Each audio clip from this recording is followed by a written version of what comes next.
Hi, I'm Limor Shafman here for Innovation Network at World Future Society 2016, and with me is Christopher Bishop. Thank you so much for joining us. I'm delighted to be here. Thanks for inviting me.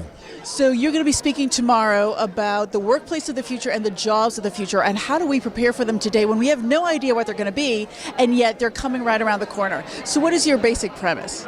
Well, so I've had 7 careers so far in 40 years, since graduating from college with a degree in German literature. 6 months later, I was on the road touring with a rock band. I worked at IBM for a while. I was in the jingle business in New York for a while. I've just finished a stint at a boutique HR consulting firm in New York called Future Workplace. And I'm now speaking and consulting about what kinds of jobs kids are going to have in the future. So my talk tomorrow here at the event is titled, How to Be Successful at Jobs That Don't Exist Yet.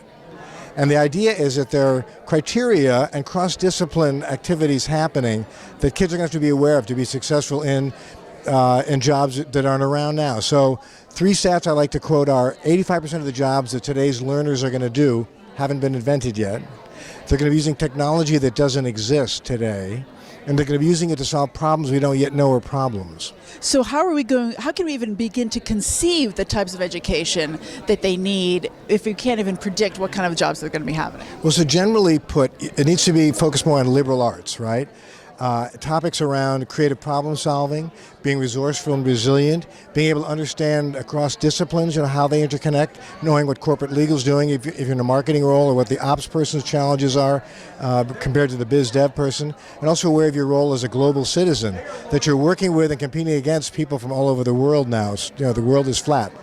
It's a brand new model. We're going to be doing things cross-border. So it's one thing, we're not going to be just working ourselves, right? We're probably going to be worldwide teams that will be working together. So how are we going to address that as well? Yeah, so that's already going on to some degree. So I spent 15 years at IBM working with teams that include members from Australia, in Russia, and India, in California. I was based in New York. So that model, fortunately, already exists, but what's going to happen is, and you'll see it in this exhibit space nearby, there's something called the Microsoft HoloLens, which is augmented reality, which overlays data, information, and allows modeling in real time using this projection device, this holographic device, and also Oculus Rift, which Facebook bought for like $2 billion a couple of years ago.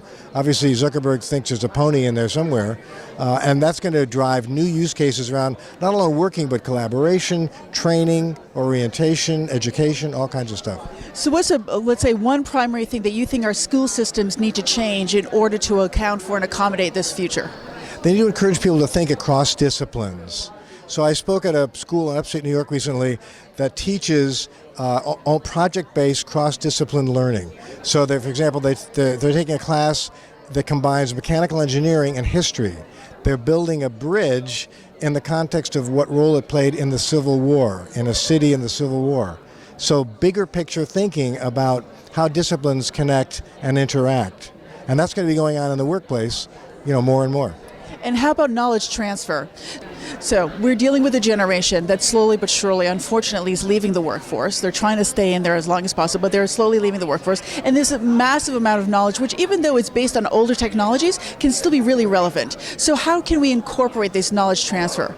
Well, that's a challenge for sure, but there are now tools to capture this kind of information. So building communities at corporations. Companies are using tools like enterprise social networks, which is basically like Facebook behind the firewall, which allows for collaboration and innovation and discussion using tools like wikis and blog posts. So get workers who are, say, getting ready to leave or transition into a, say, retirement mode or another career to share their information with the community so that tacit knowledge gets captured and gets part of sort of the jungle information.